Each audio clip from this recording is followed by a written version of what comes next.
Bem-vindos a mais um vídeo da série de tutorial básico de Unity 3D.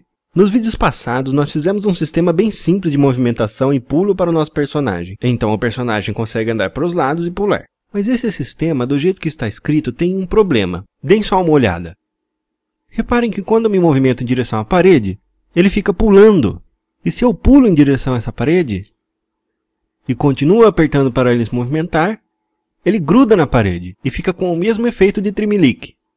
O que acontece é que o script fica tentando movimentar o nosso personagem, mesmo quando ele está dando de encontro com uma parede, o que resulta nesse efeito. Apesar de eu estar encostado numa parede, o meu script ainda tenta mandar o meu personagem para a direita da tela conforme eu mando. Isso resulta numa colisão mal calculada, e assim o colisor do personagem acaba invadindo levemente o colisor da parede. E aí ele fica grudado, até que o jogador solte o botão de movimentação. E aí ele cai. Hoje nós vamos fazer algumas mudanças no código para deixar a movimentação mais refinada e para corrigir esse problema. Nós vamos começar criando alguns inputs customizados. Eles serão responsáveis pela movimentação do nosso personagem para a direita e para a esquerda. Assim, ao invés de usarmos o eixo horizontal para cuidar tanto da movimentação para a direita quanto da movimentação para a esquerda, usaremos um input para cada uma dessas movimentações. Para criar os inputs customizados é bem fácil. Você só precisa acessar o menu Edit, Project Settings e Input. Aqui na janela à direita, no Inspector, serão mostradas várias opções de input padrões do Unity. Logo aqui em cima, ao lado de Size, logo abaixo de Axis, você vai ver o número 15. Substitua pelo número 17 para criarmos mais dois inputs. Veja aqui embaixo, foram criados mais dois jumps.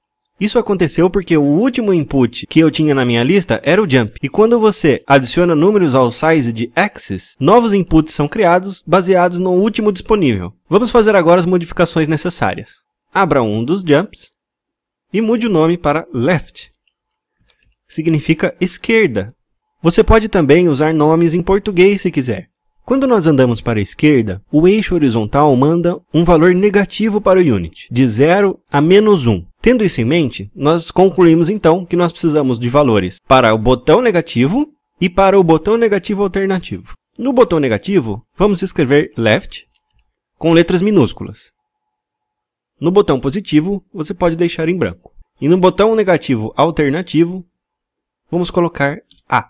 Caso seja preciso, mude a gravidade para 3 e a sensibilidade para 3 também. Agora vamos editar o último item, que será a nossa movimentação para a direita. Então, no lugar de jump, escreva right ou direita em português mesmo. Quando movimentamos o nosso personagem para a direita, o Unity recebe um valor positivo de 0 a 1. Então nós trabalharemos nesse caso com o botão positivo e com o botão alternativo positivo. No botão positivo, nós vamos substituir o que quer que esteja nele por right, tudo em minúsculo, e por botão positivo alternativo, D. Novamente, se preciso, troque gravidade e sensibilidade por 3. Pronto, este pedaço está pronto. Vamos aproveitar e renomear algumas coisas na nossa cena. Selecione cápsula na janela hierarquia e clique em cima dela com o botão direito do mouse. Selecione a opção Rename. Vamos nomear o nosso jogador como jogador. Ainda na janela hierarquia, selecione o cubo que corresponde ao chão. Vá na opção Rename e dê o nome dele de chão. Salve sua cena. Agora que nós criamos os inputs personalizados e demos os devidos nomes a alguns objetos da nossa cena, vamos ao script. Vamos começar então substituindo a linha encarregada da movimentação do personagem, que é esta. Nós podemos simplesmente apagá-la ou transformá-la em um comentário. Para transformá-la em comentário, você só precisa posicionar o ponteiro do mouse no começo da linha e adicionar duas barras invertidas. Comentários no código não serão executados. Então vamos agora criar as novas linhas responsáveis pela movimentação do nosso personagem. Então agora nós vamos criar uma condição. Se o jogador apertar algo que equivale ao lado esquerdo no eixo horizontal, então o nosso personagem se movimenta para a esquerda. Passando isso para código. If input.get button, left, abro as chaves. Então, esta primeira linha diz, Unity, se você detectar que o jogador apertou o botão correspondente à esquerda, faça algo. Esse algo será o seguinte, transforme, ponto, position, mais igual, new, vector 3, input, ponto, get axis, abre parênteses, aspas, left, fecha aspas e fecha parênteses, vezes velocidade, vezes time, ponto, delta time. Esse é o eixo X do vector 3 que nós acabamos de criar. Para o eixo Y e Z, vamos simplesmente dizer 0 e 0. Fecha o parênteses, ponto e vírgula. O comando para a direita é exatamente igual, exceto, obviamente, pela palavra left. Vamos fazer agora então o comando para a direita. If input, ponto, get button, right,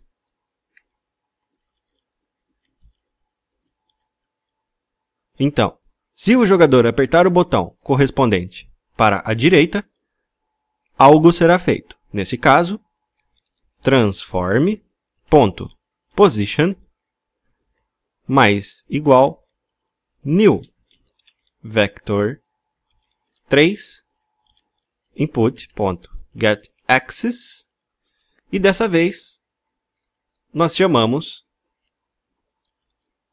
right.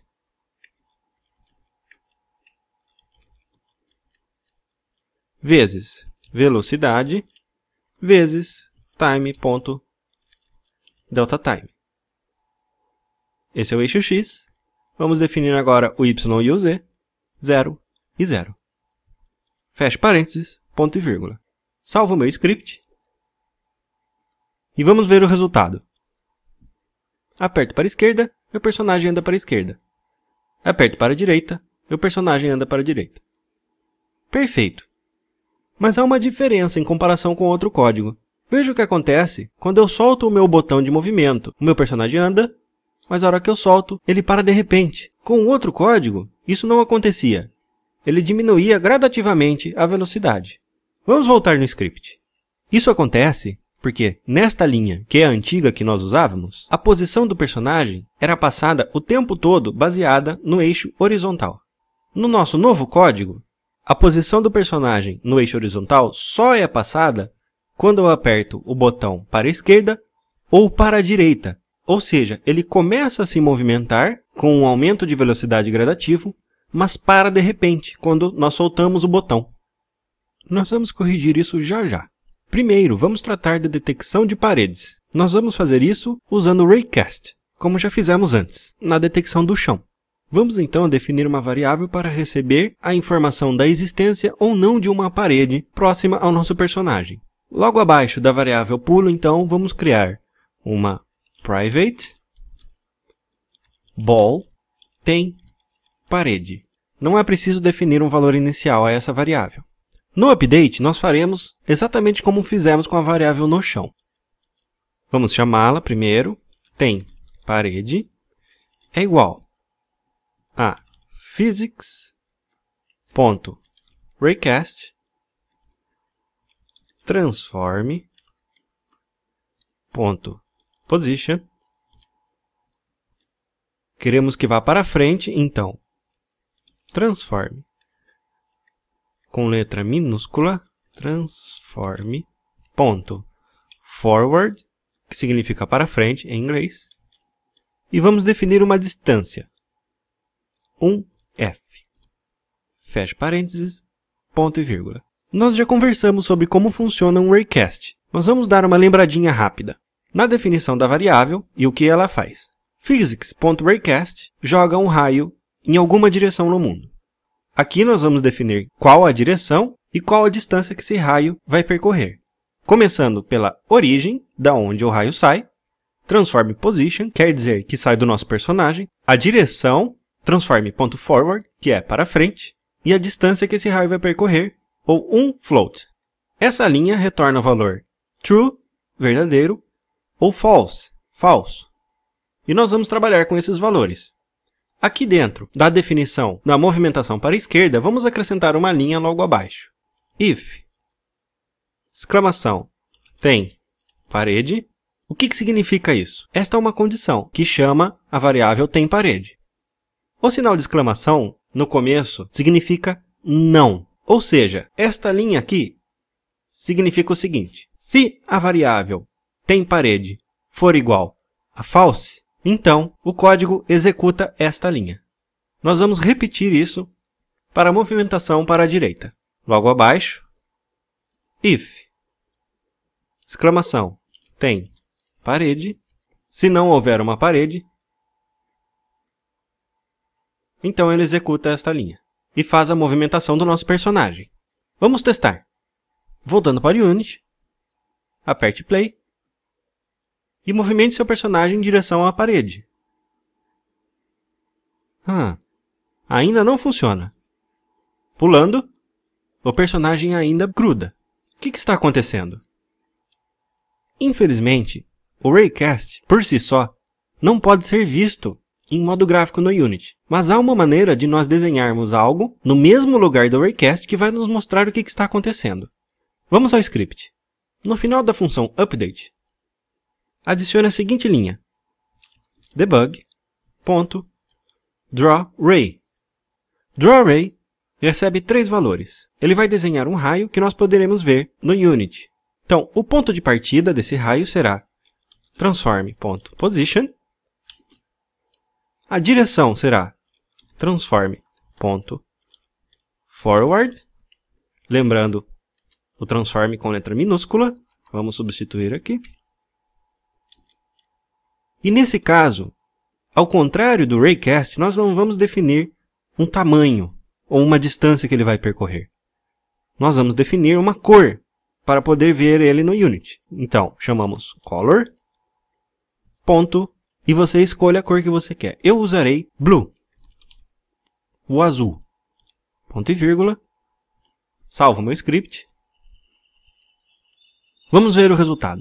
No Unity, dê play e volte para a aba cena. Movimente a câmera agora.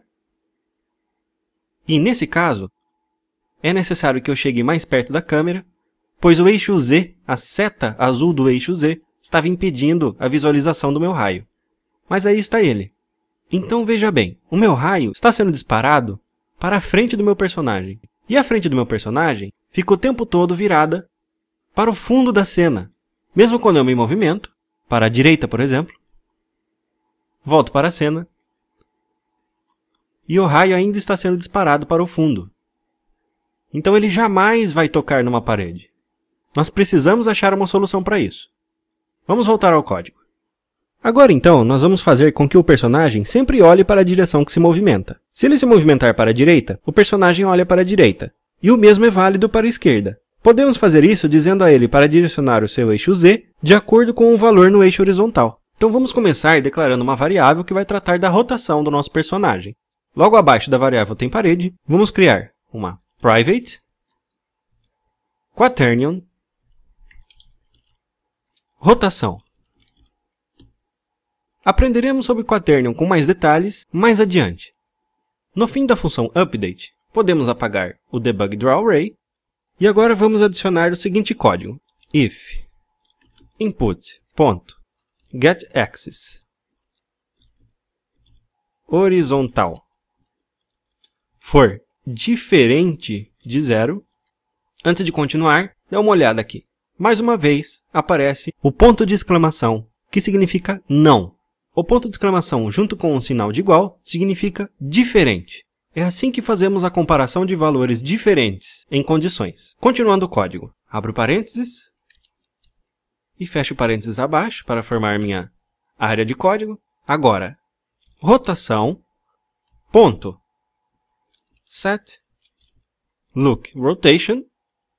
O set look rotation cria uma rotação com as direções para frente e para cima especificados. Com isso, a rotação direciona o eixo Z do transform para algum ponto no espaço, o qual nós podemos especificar. Continuando então, abro parênteses e vamos passar o valor que o set look rotation vai receber. No caso, new vector 3, abro parênteses, e no eixo X nós vamos pegar input.getAxis horizontal. No eixo Y e Z nós vamos usar 0 e 0. Fecho os parênteses para o vector e para o setLookRotation, ponto e vírgula. Na próxima linha, transforme ponto rotation igual rotação, ponto e vírgula, pois acabamos de mexer nessa linha. Vamos ver como ficou o nosso jogo. Dando play agora, eu me movimento para a direita, e se formos na cena, podemos ver que o meu eixo Z está apontando agora para a direita. Então agora, o meu raio está sendo disparado para frente, na direção da parede, e ele vai detectar essa parede. Voltando à aba Game, vamos testar. Eu ando, e o meu personagem para antes de chegar na parede. E agora ele não gruda mais. E eu posso até pular. Se eu me dirigir à parede pulando, ele também para e não gruda na parede mais. Agora, me movimentando para a esquerda, vamos à cena. E o meu eixo Z está apontando para a esquerda. Então, paredes à minha esquerda também serão detectadas. Voltando ao código. Você pode ajustar a distância em que o personagem vai parar de avançar em direção à parede neste pedaço do Recast, que trabalha com a variável temParede. Quanto mais baixo esse valor, mais perto da parede o personagem irá. Por exemplo, com o valor 0.60, F, vamos ao Unity, dá Play, e agora dá para ver que eu chego bem mais perto da parede. E apesar de eu estar ainda apertando para a direita, meu personagem não tremelica e não gruda na parede. Muito bem, mas ainda não terminamos.